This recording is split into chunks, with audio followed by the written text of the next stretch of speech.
هنا صوت المنتدى. صوت المنتدى بث إذاعي يأتيكم يومي الأربعاء والسبت من كل أسبوع، ومن الساعة 8 إلى 9 مساء أيام الأربعاء، ومن 9 إلى 10 مساء أيام السبت بتوقيت إريتريا. صوت المنتدى على الموجة القصيرة 15245 كيلو هرتز أو 19 متر باند، وعلى مدى 24 ساعة على القمر الصناعي النايلسات على 8 درجات غربا، وعلى تردد 11678 بالاستقطاب الرأسي. صوت المنتدى إعلام مستقل وحوار وطني بناء. صوت المنتدى.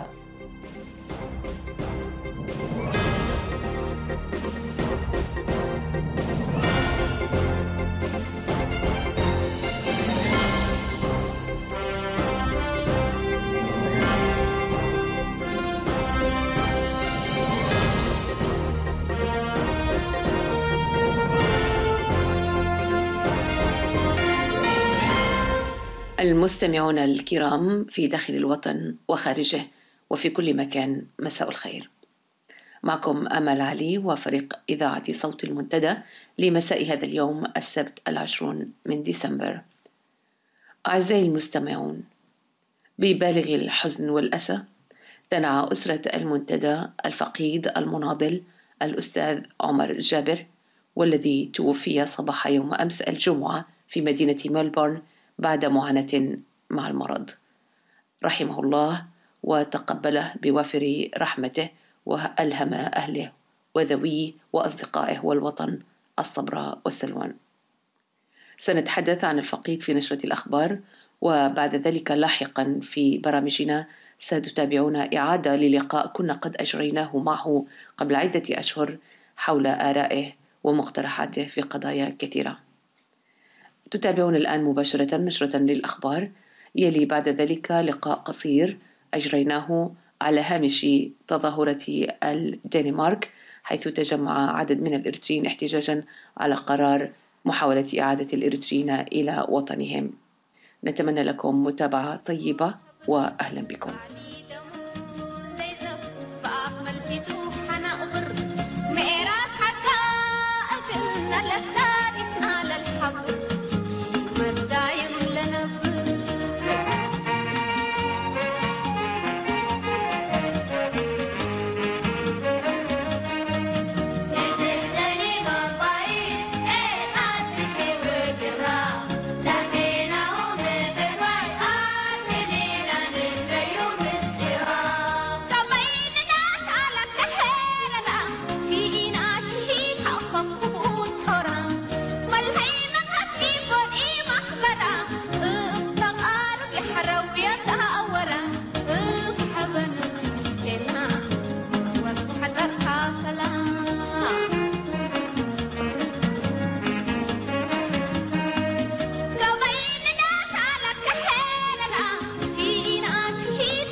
صوت المنتدى. في نشرة هذا المساء، وفاة المناضل عمر جابر يوم أمس الجمعة في ميلبورن. تظاهرة إريترية واسعة أمام البرلمان الدنماركي. اللواء تخلي منجوس يلتقي استخبارات ولاية كسل السودانية. حكومة أسمرة وتحت تأثير انزعاجها من الأخبار المسربة تعتقل 23 مواطنا بريئا. الأخبار بالتفصيل. توفي يوم أمس الجمعة المناضل الأستاذ عمر جابر في مدينة ميلبورن بأستراليا عن عمر يناهز 69 عاما إثر معاناة مع المرض. والمناضل عمر جابر له مسيرة نضالية حافلة وتاريخ مفعم بالعطاء المتواصل. التحق المناضل الفقيد عمر جابر بجبهة التحرير الإريترية وهو ما يزال طالبا. كان عضوا بالقيادة الثورية في كسلا في الستينات، وهي القيادة التي كانت تربط المجلس الأعلى في الخارج بالميدان، وكان أصغر عضوا فيها. ومن ثم التحق بكلية الطب بجامعة بغداد، ولكنه لم يستمر فيها حيث أثر التفرغ للعمل العام. له دور بارز في انضمام الاتحاد العام لطلبة إريتريا إلى الاتحاد العالمي للطلبة، وتوج ذلك بالانضمام إلى محافل دولية كثيرة ومؤتمرات عالمية. شغل مناصب في جبهة التحرير الإريترية، وكان عضوا في اللجنة التنفيذية للتنظيم الموحد. تميز المناضل الفقيد بكونه مثقف إريتري وقارئ وكاتب له مساهمات خصبة في مجالات الرأي والتحليل، وله إضاءات متميزة في مسيرة الثورة عموما ومسيرة جبهة التحرير الإريترية على وجه الخصوص. كان المناضل الفقيد قد عاد إلى أرض الوطن بعد التحرير، ولكنه لم يكن مرحبا به كغيره، فغادر مجددا إلى المنفى حيث استقر به المقام في مدينة ميلبورن بأستراليا مع أسرته. عرف بنشاطه في المهجر حيث تولى رئاسة الجالية الإريترية لعدة سنوات، كما رئيس المنظمة المعروفة بهورن أوف أفريكا والتي تعنى بشؤون الجاليات الإفريقية هناك، وشارك في العمل المعارض بشكل واسع وفعال إلى أن وافته المنية بعيدا عن ثرى الوطن. رحم الله الفقيد وألهم أسرته وأصدقائه الصبر والسلوان. شهدت العاصمة الدنماركية كوبنهاجن صباح يوم أمس الجمعة تظاهرة كبيرة لعدد من اللاجئين الإريتريين على ضوء القرار الذي صدر مؤخرا والمتعلق بإمكانية إعادة اللاجئين الإريتريين إلى بلادهم بحجة أن أسباب لجوئهم ذات طابع اقتصادي ولا خطر على عودتهم. هذا وقد تحرك نحو 700 لاجئ إريتري من مختلف مدن وقرى الدنمارك إلى العاصمة الدنماركية كوبنهاجن للتظاهر أمام مبنى البرلمان وإسماع أصواتهم الاحتجاجية على هذا القرار، وأن يؤخذ العمل السياسي وسياسات الحكومة الإريترية كسبب أساسي للجوء. وقد شاركت في هذه التظاهرة الكبيرة أحزاب سياسية دنماركية مناهضة للقرار إلى جانب منظمات المجتمع المدني وأمنستي انترناشونال وغيرها من المنظمات ووسائل الإعلام المحلية والعالمية. وستتابعون أعزائي المستمعين بعد نشرة الأخبار لقاء قصير أجريناه مع الأستاذ أمانويل براخي أحد منظمي هذه التظاهرة. علمت مصادر إذاعة المنتدى بأن اللواء تخلي منجوس التقى في 14 من ديسمبر الحالي في السودان مع مسؤولي الأمن لولاية مدينة كسل السودانية، حيث ناقشا سبل التصدي سويا لموجات اللجوء المتزايد من إريتريا، وتبحث بشأن عضو الاستخبارات التابع لنظام إسياس أفورقي والذي كانت السلطات السودانية الأمنية قد اعتقلت في وقت سابق. واتفق الطرفان على إطلاق سراح المدعو برهاني، والذي شوهد بالفعل بعد ذلك وفي مساء اليوم التالي متجها في سيارة تويوتا من سجن بكسلة إلى مدينة تسني. وكانت سلطات الأمن السودانية قد صادرت مبلغ 43,000 دولار كانت بحوزته. ويعرف أن برهاني هو عضو استخبارات 05 التابع لنظام إسياس أفورقي. شهدت الفترة ما بين 9 و16 من ديسمبر الجاري وفي مدينتي أسمرة وكرن حملة من الاعتقالات المباغتة للمواطنين، اقتضى على إثرها 23 مواطنا بريئا إلى موقع للتحقيق سيء الصيت بحي تترات بأسمرة. وتشير مصادرنا أن هذه التدابير من الاعتقالات العشوائية تتم على خلفية انزعاج الحكومة من الأخبار التي تسرب إلى الخارج وتصل إلى وسائل الإعلام المعارضة. وفي معرض شرحها للعملية قالت وحدات خاصة من مكتب الرئيس ومن مكتب الشرطة المركزي وجهات أخرى ذات صلة قامت باعتقال مواطنين بشبهة استخدامهم ولفترات منتظمة ومتكررة للإنترنت، وأجرت معهم تحقيقات تحت التعذيب لانتزاع اعترافات في أدوار لم يقوموا بها. هذا وقد علمت مصادر إذاعتنا بأن المعتقلين هم أبرياء ولا صلة لهم بأي أخبار تنقل عن مفاصل الحكومة. وفي حدث ذات صلة اجتمع بمكتب الرئيس أعضاء الأمن المتواجدين في الوزارات وهيئة الاتصالات بهدف تدارس أسباب ووسائل تسرب المعلومات من داخل الوزارات بل ومن مختلف المواقع في البلاد. وقد تقدم كل طرف بتقديراته وملاحظاته للوقوف على الآلية التي من خلالها تحصل إذاعات المعارضة، خاصة تلك التي تركز في إخبارها على الأحداث من داخل إريتريا. وعلمت مصادرنا في المنتدى بأن هذا الاجتماع وبعد أن اطلع على وجهات النظر من عيونه وآذانه المنتشرة بالوزارات أعطى صلاحيات واسعة للاطلاع مباشرة على البريد الإلكتروني والهاتف لكل من يشتبه فيه، وكذلك أصدر الأوامر بالقبض على المصادر التي تمد هذه الإذاعات بالأخبار. نهاية النشرة.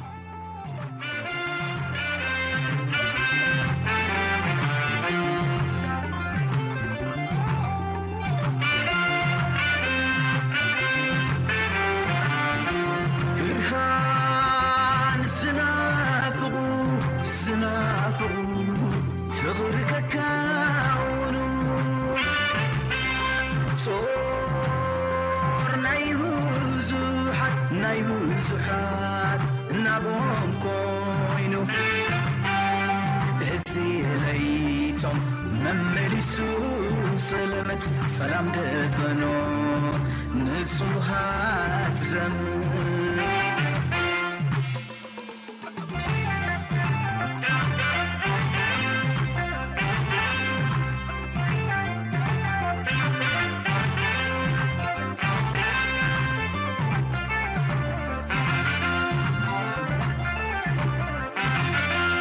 بتون حساب متان كأكيب أبتتل ما تحوت رخبو بهانكا نكز عدر سلمس العربي مدر معاسي وجوق تعوف سسمعلو معاسي ومكر حلمي زحلولو معاسي وقالوا من البوم انت فتحو ازليتو زريو وقيحو.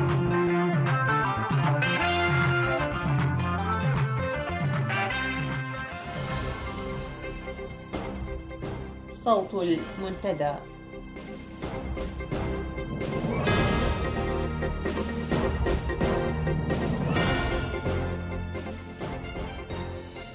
أعزائي المستمعين، نتابع الآن المقابلة القصيرة التي أجريناها مع الأستاذ أمانويل براخي، وهو أحد المنظمين للتظاهرة التي شهدتها العاصمة الدنماركية كوبنهاجن صباح يوم أمس أمام مقر البرلمان، احتجاجا من الإريتريين اللاجئين هناك على قرار كان يقول بأن لا خطر على عودتهم إلى بلادهم.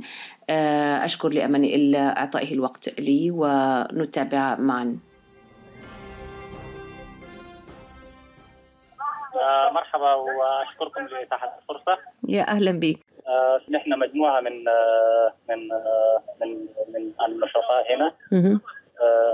انا أمانويل براخي ومعي دوام برهاني وبرهاني تفقابر و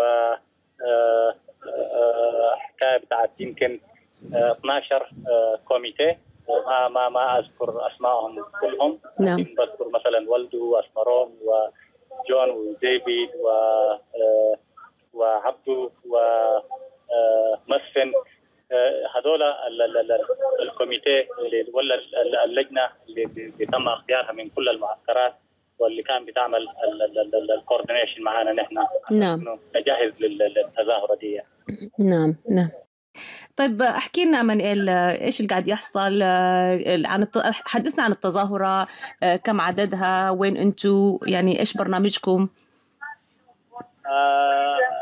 التظاهرة تقريبا بدأت من الساعة 10 صباحا. نعم. مجموعة بتاعت 700 لاجئ من 11 معسكر للاجئين هنا في الدنمارك. نعم. جو من مختلف مدن وقرى الدنمارك. نعم. ومن من دار البلدية بدأنا المسيرة إلى أن وصلنا إلى مبنى البرلمان الدنماركي. نعم. وصلنا الساعة 11:30 ولهذه ما زالت يعني البرامج مستمرة. نعم.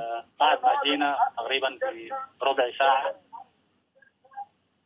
جونا ممثلين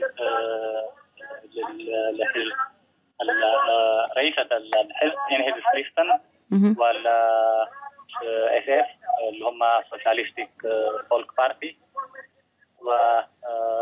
وشكرونا للتجهيزات اللي عملناها والاسلوب اللي احنا الاسلوب الراقي صراحة اللي تبعناه في تحضير وتجهيز وبدأ المسيرة. نعم. والطريقة اللي احنا حاولنا بها نسمع صوتنا ونرفض بها القرار اللي اجى فيه لجنة غرف الحقائق. نعم.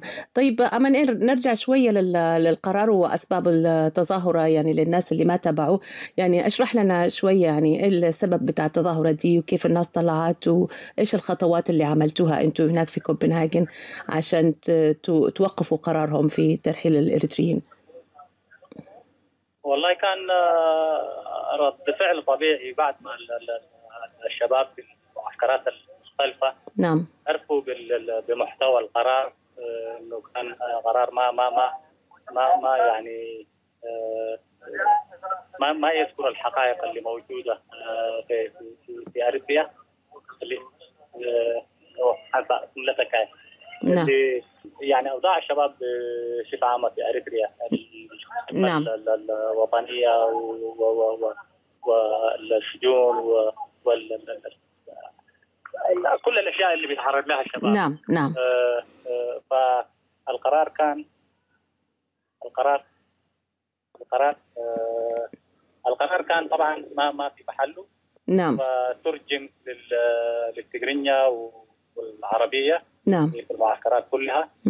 والناس قرأته طبعا، وكان رد فعل طبيعي انه كلهم في آن واحد يطالبوا بانه القرار يسحبوه، وانه يطلع كمان في تظاهرة يسمعوا فيها صوتهم للبرلمان انه القرار ده ما يمثل اريتريا ولا الحقائق اللي موجودة على ارض الواقع في البلاد. طيب أمانيل، القرار اللي اتخذ بإعادة أنه اللاجئ الإريتري ليس معرض للخطأ وكذا، المعلومات المغلوطة التي حصلت عليها الدنمارك من أين مصدرها؟ مصدرها من مصادر غير مذكورة في القرار. نعم. المسؤولين شخصين اللي هم الأول بروفيسور قايم كبراب. نعم. وشخص آخر من أثيوبيا، وعلى ما أعتقد صغير سابق في الولايات المتحدة الأمريكية في نعم. لأثيوبيا في أمريكا. وهذول الشخصين طبعا بمجرد ما عرفوا محتوى القرار والأسلوب اللي اتبعوه الإميجريشن سيرفيس الدنماركي. نعم. طبعا ذكروا بانه يعني اقوالهم استخدموها في محل يعني ما محله. نعم. نعم. فبعد ما انسحبوا طبعا كان يعني بمثابه كارثه للإميجريشن سيرفيس هنا في. نعم. مباشره طلع الانهيد سليستن الحزب شكرا الحزب اللي متعاطف معنا تماما بطلب سحب القرار. نعم. ورميه. وبعديه برضو طلع الAFF والأمنستي انترناشنال برضو من أشد الناس المعارضين للقرار، والدانيش ريفيجي كونسل كمان منظمات أخرى مدنية. نعم نعم. أمانيل، يعني ماذا يتوقع الآن من التظاهرة؟ يعني إيش الشعارات اللي أنتم رافعينها في المظاهرة؟ إيش المطالب اللي عايزينها أكثر تتحقق بالنسبة للاجئ الإريتري في الدنمارك؟ بيطالبوا بأنه هم مش يعني قضيتهم مو قضية، يعني مش قضية اقتصادية، قضية نعم. سياسية. قضيتنا نحن مضطهدين في بلادنا، نحن في دوامة خدمة إسلامية يعني لا محدودة الأمد. نعم. وفي بعض طبعا اليافطات والناس اللي كانت تعمل بها كان نعم لحكم القانون لا للدكتاتورية. نعم. For example, we are not economic refugees. We are political refugees. نعم. And we are strongly opposing the TIF report. نعم. And asylum is human right. هذه بعد مثلا asylum is not a privilege. Asylum is a human right. دي مطالبهم، يعني مطالبهم عبر عنها بالصورة دي. نعم نعم تمام. يعني كم عدد اللاجئين يعني الآن في الدنمارك اللي دخلوا مؤخرا بتقديرك أو التقديرات الأولية أمانيل؟ عند الليستة يعني المؤكدة. نعم. اجوا 618 طالب لجوء من كافة المعسكرات اللي موجودة. نعم. في هذه التظاهرة اليوم موجودين أمام البرلمان الدنماركي. 618 دولة من معسكرات اللاجئين و150 أريتري قاطني مدن أخرى يعني في الدنمارك. نعم نعم. أمانيل، أنت باعتبارك أيضا يعني مقيم في الدنمارك من سنوات طويلة، يعني كيف تقيم تعامل الحكومة الدنماركية مع اللاجئ الإريتري واللاجئ عموما؟ يعني كيف تراها أنت؟ عيدي لي السؤال. يعني أنا بسألك إنه باعتبارك أنت مقيم في الدنمارك من زمن طويل، كيف هو تعامل الحكومات، يعني الحكومة الدنماركية مع اللاجئين الإريتريين عموما؟ في السابق قبل ظهور نتيجة ولا عودة لجنة خلاص الحقائق بالريبورت نعم. نحن يعني بنتظاهر بسببه اليوم. نعم. كان اللاجئ تقريبا بيحصل على اللجوء في الدنمارك. نعم. بسهولة يعني. نعم. بس بعد ما جل القرار، وفي القرار هناك في بعض النقاط اللي الشباب كله ما اتفق عليها. نعم. منظمات كثيرة ما اتفقت عليها، اللي هي انه الشاب ممكن يرجع بلده بعد ما طلع من البلد بطرق غير رسمية، واللي هارب من الخدمة الوطنية ممكن يرجع بلده في حالة انه مثلا عاوز يرجع. نعم. ودي الاشياء المغلوطة يعني المذكورة. نعم. والمعلومات الغير صحيحة اللي جوابها يعني. نعم. أمانيل، هذه المعلومات طبعا يعني هي مش جاية من فراغ أكيد، لأنه يعني في عدد من الناس اللي بيقدموا لجوء في أوروبا بعد ما ياخدوا الوثائق بتاع اللجوء بيرجعوا لإريتريا، صحيح؟ وهم يعني لا ليس لديهم مشكلة مع الحكومة، وهذا ما يربك الحكومات الأوروبية. يعني هل النقطة دي أصبحت واضحة بالنسبة يعني مراكز اللجوء أو وزارات اللجوء في الدنمارك والدول الأوروبية الثانية؟ حاليا في الدنمارك بدأوا يفهموا إنه وفي أكثر من يعني مناسبة ذكرنا نحن وحاولنا نشرح ونبرهن أكثر إنه الشاب اللي تم قبوله كلاجئ مثلا في الدنمارك. نعم. لو مثلا رجع ثاني لأريتريا ما يعني ما بيحصل له شيء. دي أكذوبة يعني دي أكذوبة نعم. لها النظام في أريتريا. نعم. لأنه الشاب ده بعد ما يرجع من أريتريا ويبدأ يعيش حياته هنا في الدنمارك. نعم. يعني بيكون وسيلة، بيكون التول، بيكون أداة من أدوات النظام الحاكم. نعم. يعني ما بيمتلك رأيه، ما بيمتلك نعم. أي شيء. نعم بالتأكيد. إذا نتمنى لكم التوفيق أمانيال، وشكرا. يعني ما عايزة أحجزك أكثر من كده، وأنتم في قلب المتظاهرة، وأتمنى لكم التوفيق ونشد يعني من أزركم وجهودكم في هذا المجال لإثبات حقوق الإنسان الإريتري في دول المهجر. أشكرك كثير. شكرا أماني. أشكرك. شكرا. بتسون حساب متان كأكيبو أرتتسل ما تحوى ترخبو بهانكا دكس عدير سلمسل عرافي دمدر معاسي جغ تعوف سسمعلو معاسي مكر حلمي زحل ملو معاسي وعقالو من لبهم انتفتحو ازليتو بزريبو وقيحو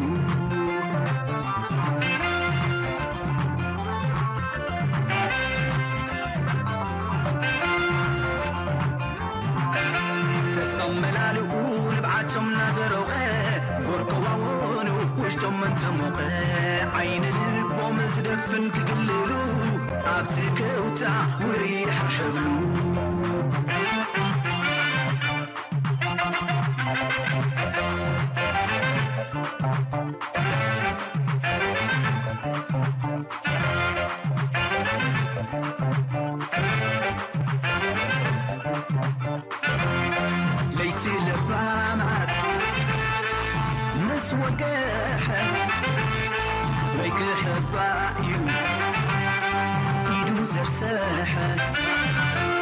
سلمات لبامة مستقنتاتا تايكا مخنيو ناس معززكاتا هيوتن ملادخن عنونو النبال بخبرو حم سبل وتحمبال نتحرادي كراز قبل تايكا مخنيو زي مستقنتل نتحرادي كراز قبل تايكا مخنيو زي مستقنتل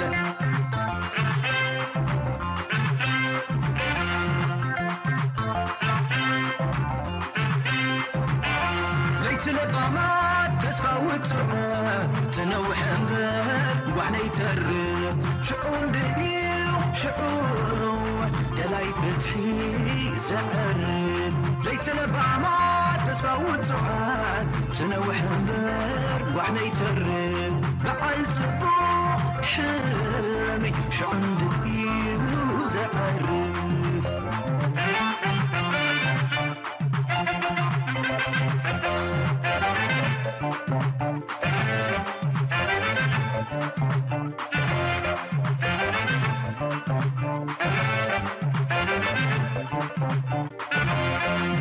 لبامات مسوقاحة ريك حبايو إيدو زرساحة سلمات لبامات مستقنتاتا زايكا مخنيو ناس معززكاتا هيوتن من أدخل عنونو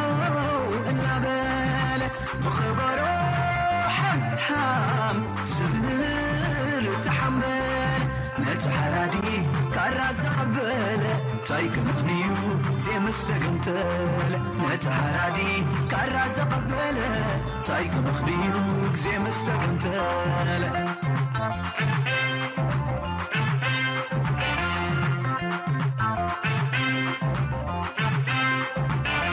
ليت الإقامات تسفاوت تنوح انبال وحنا يترب شعور قريب شعور دلاي فتحي تعرب ليت الإقامات تسفاوت تنوح انبال وحنا يترب.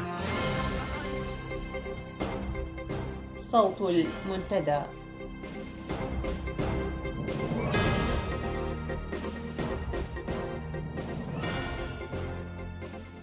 أعزائي المستمعين، فيما يلي تتابعون حوار سابق كنا قد أجريناه قبل عدة أشهر مع المناضل الفقيد الأستاذ عمر الجابر حيث استمعنا إلى آرائه في قضايا متعددة، وهذه وقفة تذكارية في يوم رحيله رحمه الله.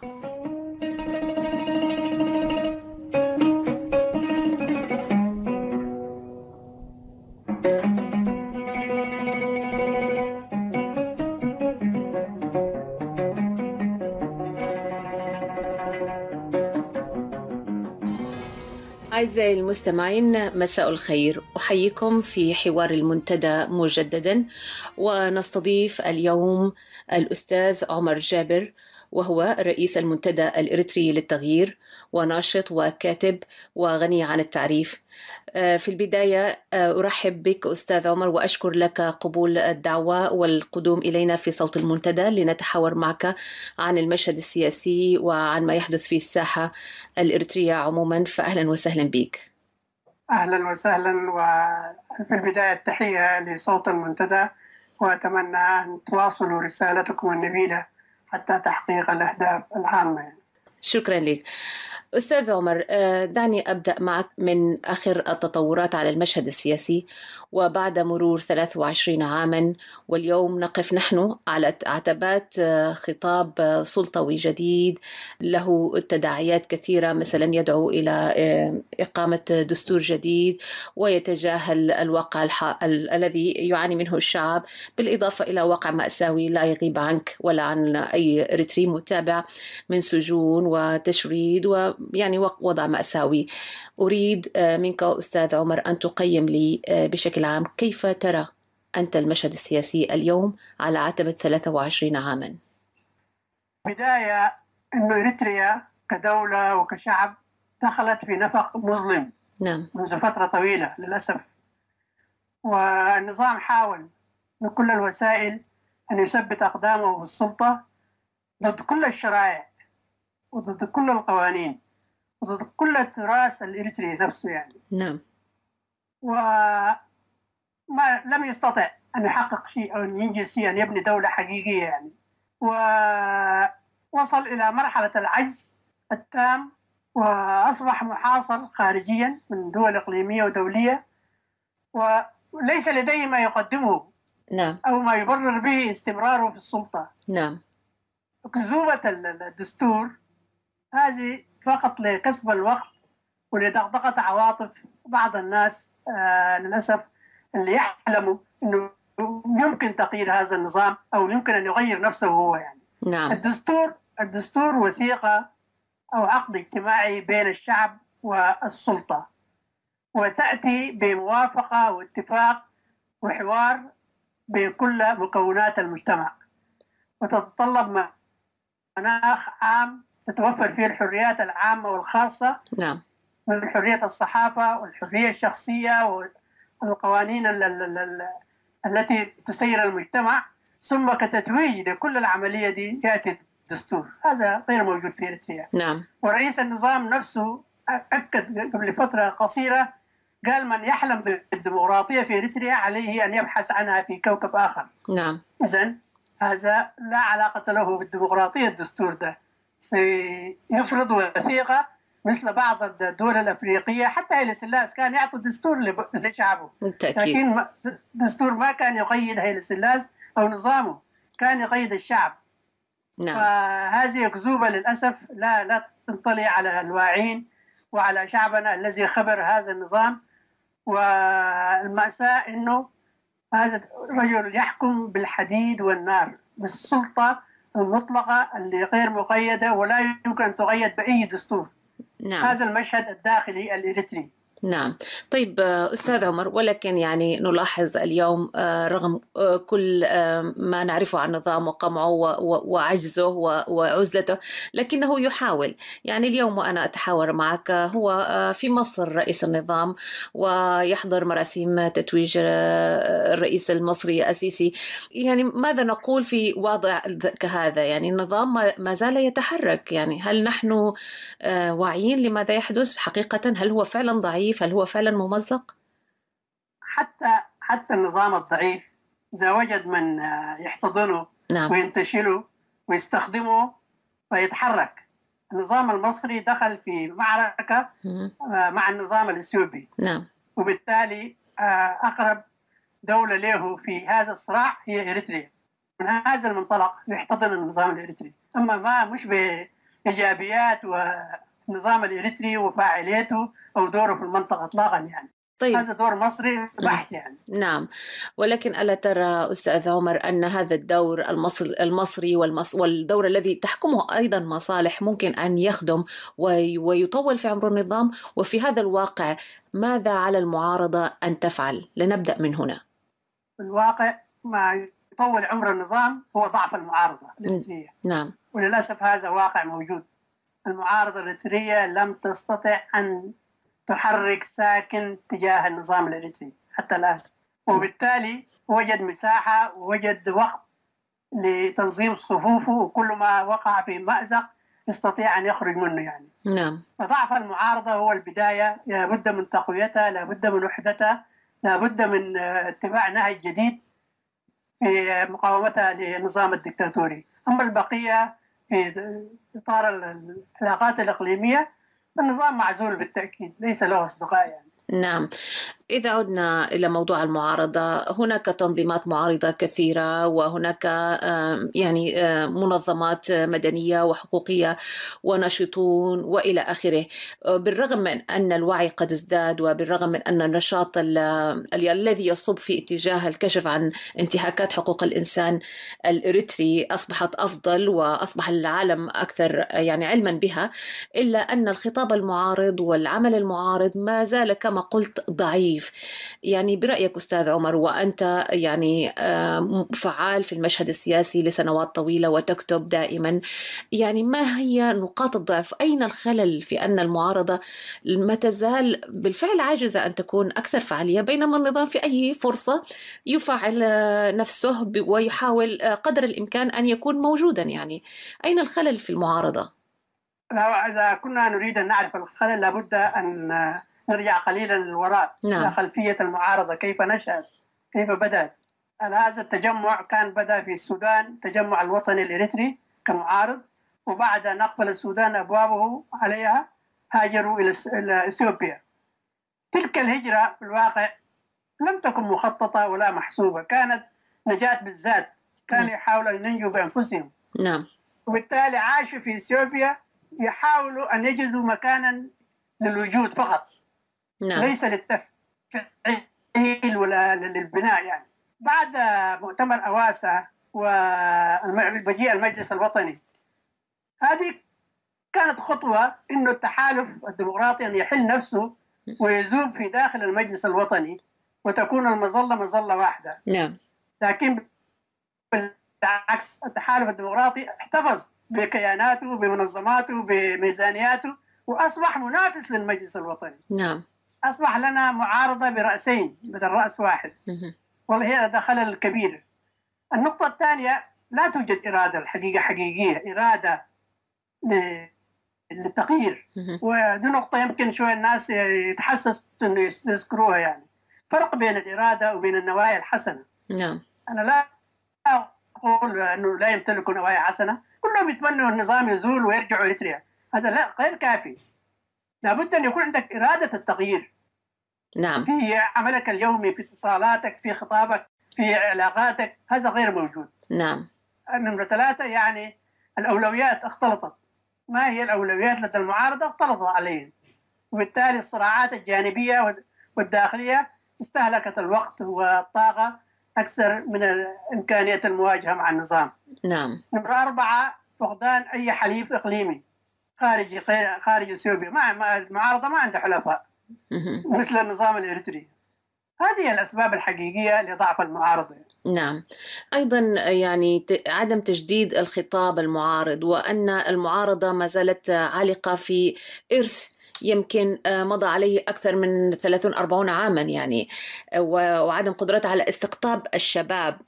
يعني بعد هذه السنوات من عمل المعارض والقمع الذي يواجهه المعارضون أيضا في الداخل، ووجود معارضات جديدة ومتجددة دائما، لماذا تعجز المعارضة عن إيجاد خطاب حقيقي يعني يستقطب الشباب؟ يعني هل هي لأنها يعني عالقة في الدماء القديمة مثلا؟ متمسكة برموز قديم.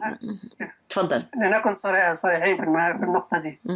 يعني أنت عشان تجدد خطابك يجب أن تتجدد أنت نفسك. نعم. تتجدد بالقراءة، بالتواصل مع معيطك إلى آخره. هذه القيادات لم تتجدد، ما عاشت تجربة ديمقراطية.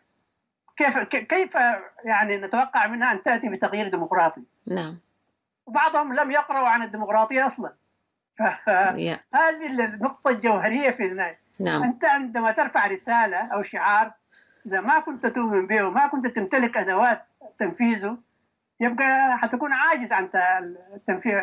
لذلك يتمسكوا بما هم فيه. نعم. والشباب ما قادر يتخطى النقطة دي، يعني للأسف كمان. الشباب المفروض يتخطى ويعمل تنظيماته ويعمل قياداته. هذا كمان أيضا موضوع آخر يعني. نعم. طيب أستاذ عمر، هناك العديد من المنظمات والتنظيمات الموجودة في العمل، وأنتم أحدها كفعالية سياسية معارضة، المنتدى الإريتري للتغيير. ماذا قدم المنتدى الإريتري للتغيير بصراحة على صعيد العمل المعارض؟ نحن قدمنا وعمقنا ونشرنا فكرة جوهرية، هي فكرة الحوار. نعم. الحوار مفقود في الساحة الإريترية من مرحلة الثورة حتى اليوم. الجبهة الشعبية مثلا لا يوجد في قاموسها كلمة حوار. نعم. لكن نحن المعارضة اللي نحن منظمة مدنية بالمناسبة مش حزب سياسي. فأكدنا على أن الحوار هو الوسيلة الوحيدة والرئيسية للوصول إلى اتفاق. ومن هذا المنطلق بدأنا حواراتنا مع التنظيمات السياسية مع منظمات المجتمع المدني وطلعنا بيانات مشتركة في الاتجاه ده. نعم. هل طبق على الأرض الواقع؟ هل هناك يعني مردود لهذه الحوارات على أرض الواقع؟ والله إذا كنا مثلا اتفقنا يعني طلعنا بيان مشترك مع الحزب الإسلامي الإريتري، مع جبهة الإنقاذ. نعم. مع يعني إعلان في هذا الأسبوع عندنا تجمع بتاع منظمات مجتمع مدني مع حركة العدالة والحركة المدنية الديمقراطية وسدري ومنظمات 5 منظمات حنطلع بيان أيضا في هذا الاتجاه. فإحنا نفعل الحوار بين المنظمات كضغط على التنظيمات السياسية. بعض التنظيمات السياسية ما عايزة حوار كمان زي الجبهة الشعبية يعني. فهذه لا نضيع معها وقت يعني. من تقصد يعني جبهة؟ والله لا أذكر أسماء، لكن إحنا رسلنا لكل التنظيمات السياسية. نعم. ردوا علينا كلهم 3 ولا 4 تنظيمات بس. نعم. هل ترى لفكرة نحن وهم يعني تنظيمات من خلفية جبهة التحرير ماضيا وتنظيمات أو مناشط تجمعات سياسية مدنية من خلفية الجبهة الشعبية، هل ترى أن هذه تشكل معضلة أيضا في أن تلتقي هذه الفعاليات المعارضة؟ هل هناك معضلة نحن وهم بصراحة في العمل المعارض، وهذا ما يعيق ربما توحيد الخطاب المعارض؟ إلى حد ما قد يكون هذا وارد، لكن هو الناس يجب أن تدرك لكل يعني شعار أو رسالة زمن. نعم. إذا انقضى هذا الزمن يجب أن تتجدد الرسالة بأشكال جديدة بينها. أنا الجبهة الشعبية كتنظيم أدى دوره. نعم. في مرحلة معينة وانتهى إليه. جبهة التحرير نفس الشيء. لا يمكن أن نتمسك بأطر وتنظيمات يعني زي ما الواحد يقول لك هذا أبوي وهذا جدي. لا، نخلق تنظيمات فعلا ديمقراطية. إحنا في مرحلة النضال من أجل الديمقراطية. نعم. إذا ما كنا آمنا بالشعار ده وجددنا خطابنا على هذا الأساس لن نتقدم خطوة. حندور في حلقة مفرقة وندور إنه هذا كان كذا وهذا كان كذا يعني. لا، فأنا أعتقد كلهم مطالبين اللي كانوا في الجبهة الشعبية في جبهة التحرير أن يجددوا أنفسهم ويبدأوا مسيرة جديدة ويؤمنوا بالحوار الديمقراطي بينهم للوصول إلى صيغة جديدة في العمل المشترك. نعم. قبل أن أنتقل إلى سيناريوهات التغيير أريد أن أسألك هنا يعني، وأنت رجل فعال ضمن التجمع الإريتري الموجود في أستراليا، هناك إعراض إن لم نقل يعني صمت معارض لا يجذب الكثيرين يعني للتفاعل مع ما يحدث. يعني برأيك ما هي الأشياء التي تعيق أيضا أن نفعل المجتمعات أو التجمعات الموجودة في الخارج يعني للإريتريين، وأنت لك تجربة كبيرة في هذا المجال؟ غياب النموذج. نعم. النموذج قائم. ولو ترجع وراء إلى مرحلة الثورة، كل ما كان هناك انتصار عسكري على العدو، نعم. الجماهير تتحمس ويطلعوا للميدان. نعم. إذا في صراعات داخلية وكذا الناس تحجم عن الانضمام للثورة. إذن لابد أن يكون في عامل جاذب، والعامل الجاذب ده يتمثل في أن القيادات تكون نموذج للعطاء والتضحية وأن تقدم شيء. هذا ما موجود في قيادات المعارضة. بالتأكيد. البديل هو أن نوجد النموذج ونوجد الشيء اللي يجذب القواعد هذه. نعم. إذن في هذه الحالة تصبح الأوطان البديلة يعني أوطان مريحة لتجمعات كبيرة من الإريتريين المهاجرين برأيك، وخاصة الشباب؟ بالتأكيد، وهذا أنا تجربة عايشة في أستراليا. نعم. شباب الجديد هذا كله عايش في أستراليا كأستراليين، وينشغلوا في أشياء اجتماعية وثقافية جانبية خالص، يعني بعيدة عن الوطن وهمومه يعني. نعم للأسف. إذن دعني أنتقل معك إلى محور الثاني، وهو سيناريوهات التغيير في إريتريا. حدث العام الماضي تحول مفصلي على مستوى المشهد السياسي بوجود أو انطلاقة حركة 21 يناير، والتي جددت الأمل رغم أنها لم تحقق أهدافها المرجوة منها، وغيرت طريقة تفكير التيار المعارض من أن يصدر الخطاب من الخارج إلى الداخل بأن يفعل الخطاب الداخلي. أنت هنا كمعارض وكرئيس المنتدى الإريتري للتغيير، كيف ترى سيناريوهات التغيير في إريتريا؟ هناك بالفعل عدة سيناريوهات. الأول هو أن يكون السيناريو الأول في يدنا نحن كإريتريين، ومركز الثقل بالتأكيد هو الداخل، خاصة في الجيش الشعبي. نعم. لأنه النظام قائم على القوة العسكرية والقمع، لا يمكن أن تغيره إلا نفس القوة العسكرية دي اللي قاعد تحكم. نعم. مش قوة عسكرية خارجية. هذا الوعي كيف يجي ومتى يجي يتوقف على التواصل وعلى العلاقات بين المعارضة الخارجية والداخلية. نعم. ومدى قدرتها على إغناء أي حراك في هذا الاتجاه. بالتأكيد أي خلل أيضا في العلاقات الداخلية القوى الحاكمة سيكون له دور في تفعيل هذا الحراك يعني. نعم. السيناريو الآخر هو سيناريو سيء، وهو سيناريو إقليمي يستهدف إريتريا ككيان وكوطن. لا بد أن هذا الوطن يتفتت وينقسم ويتشرذم، وإما أن يعود إلى كما يقال لأم إثيوبيا، أو كمان إلى ينقسم بين السودان وإثيوبيا. هذا مصير نتمنى أن يتجنبه الشعب الإريتري ويتوقف على وعي ووحدة الإريتريين يعني. نعم. نعم. هل هناك تدخلات خارجية لفرض مثل هذا السيناريو برأيك، أم ماذا من أين يأتي؟ ليس مباشرة، ولكن بعض يعني ظاهرة مثلا تفتيت المعارضة الإريترية إلى منظمات قومية مثلا. نعم. أو هذه الظاهرة الجديدة أبناء المخفضات. نعم. من أين جاءت؟ هذه ليس مظاهر داخلية نبتت بشكل طبيعي. نعم. هذا كلها مصادرات أو عن تصدير خارجي هو. نعم. النظام أيضا دائما يلعب على ورقة التدخل الخارجي، ودائما يعني يلوم أو يرمي انعزاله على أنه يحمي استقلال البلاد ووحدتها من أي تدخل خارجي، وأن المعارضة هي عبارة عن أدوات تستخدمها قوى خارجية مثل الولايات المتحدة الأمريكية أو الحكومة الإثيوبية لضرب الوحدة الوطنية يعني وإلى آخره. ما حقيقة هذه المخاوف أو هذا الطرح الذي يستخدمه الورقة التي يستخدمها النظام بشكل دائم ومستمر؟ وهناك طبعا جزء من الحقيقة في هذا الاتهام، زي ما قلت في أطماع وفي نوايا من دول الجوار. إحنا مشكلتنا كإريتريين يعني كل تاريخنا هو مع السودان وإثيوبيا. نعم.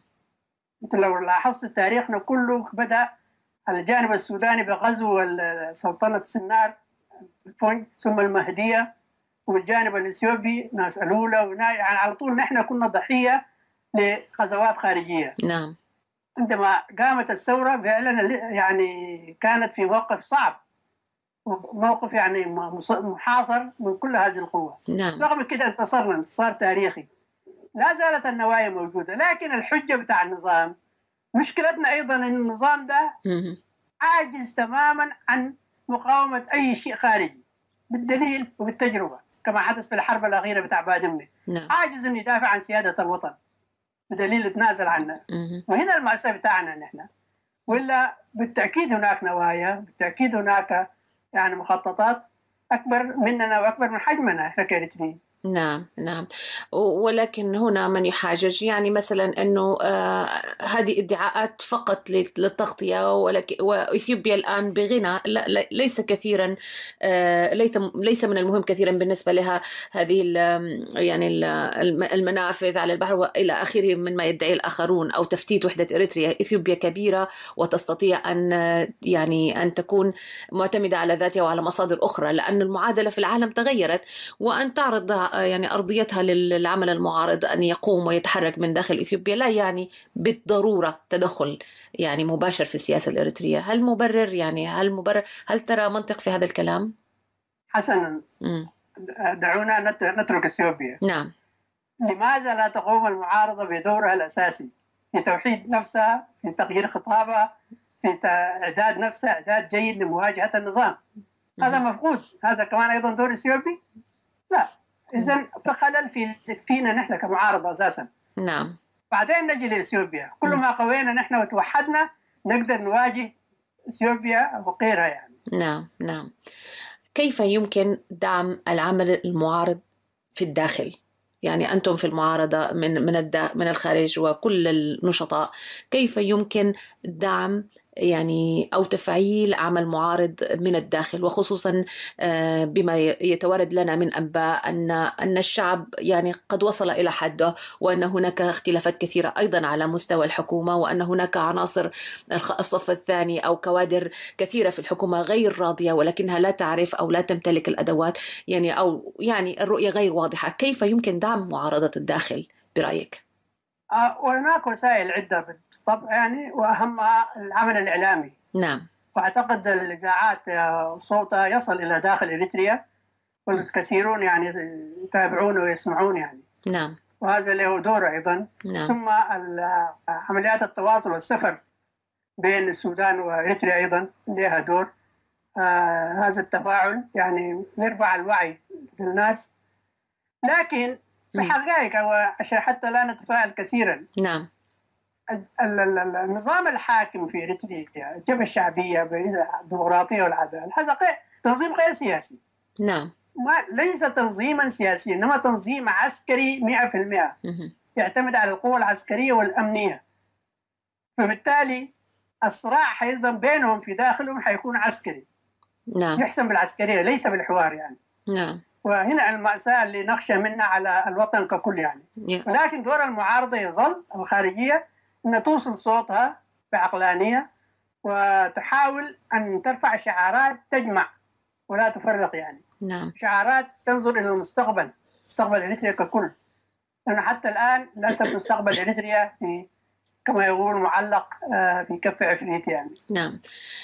في ختام هذا اللقاء أريد منك أستاذ عمر جابر أن دائما نحن نركز على ما يحدث الآن، ولا نفكر، لنفرض أن النظام سقط بأي شكل من الأشكال، سواء حصل انقلاب عسكري أو أي شيء قدري، ما هي التصورات أو الاستعدادات؟ هل يناقش المعارضون سيناريو ما بعد حكومة إسياس؟ كيف سننقل عملنا إلى هذه المرحلة القادمة؟ هل هناك أي تصورات؟ هو للأسف نظريا موجود، مثلا في المؤتمر الأول بتاع المعارضة الإريترية. نعم. في خارطة الطريق والبرنامج السياسي هناك ما بعد سقوط النظام. نعم. في تصور، ولكن هذا جزئي نعتبره ومؤقت. نعم. حتى الآن ليس هناك تصور شامل وكامل لكل المعارضة الإريترية في الداخل والخارج. نعم. لابد أن تتوحد الرؤية بين من يريدون التغيير من الداخل وبين صوت المعارضة في الخارج، بحيث أنه لو حصل هذا التغيير الفجائي يكون الناس على استعداد لبدء مرحلة انتقالية. هي نعم. في النهاية مرحلة انتقالية لها خصائصها ولا شروطها، ويجب أن يتعاون فيها الجميع للخروج من المأزق. ليس هناك قوة محددة معينة لها الصلاحية والقدرة على تجاوز الأزمة يعني. نعم. نتمنى أن يصاعد العمل المعارض ويكون أكثر فعالية بتوحيد الصفوف وتوحيد الخطاب والجلوس إلى طاولة الحوار بشكل دائم ومستمر. سأترك لك في نهاية هذا اللقاء والذي أشكرك عليه شكرا جزيلا كلمة توجهها إلى الشعب الإريتري، إلى المعارضين. لك المنبر مفتوح. أولا التحية لشعبنا الصامد الذي ضحى وأعطى وكان نموذج الصمود والتضحيات عبر تاريخه كله، وحقق انتصار تاريخي بتحقيق الاستقلال وتحرير الوطن يعني. ذلك الحلم الذي للأسف انقلب إلى كابوس بسبب النظام الدكتاتوري. لازلنا نحتفظ بذلك الحلم. وسنحققه. لا بد من إريتريا الديمقراطية، إريتريا العدالة، إريتريا لكل الإريتريين بكل الإريتريين دون تفرقة، دون عزل، دون تهميش، ودون إقصاء. وكلمة أخيرة للمعارضة الإريترية: إذا لم تتوحدوا ولم تتفقوا ولم تغيروا أنفسكم ولن تغيروا النظام. وشكرا جزيلا. شكرا جزيلا أستاذ عمر جابر رئيس المنتدى الإريتري للتغيير على هذا الحوار، وأتمنى لك مزيدا من الصحة والعطاء، ونتمنى أن نرى كما قلت إريتريا مزدهرة وديمقراطية قريبا بإذن الله. شكرا جزيلا. شكرا لك، تحياتي.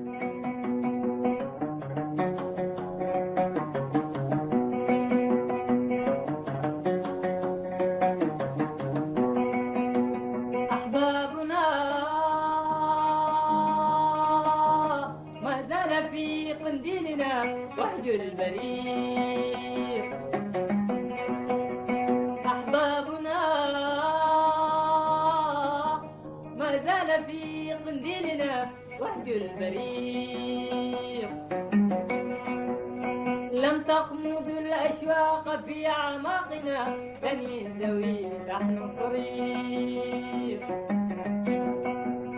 لم تخمد الأشواق في أعماقنا لن يستوي لحن الطريق. الزاحفون مع المدى لن ينحنوا رقم المجازر والحريق.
صوت المنتدى.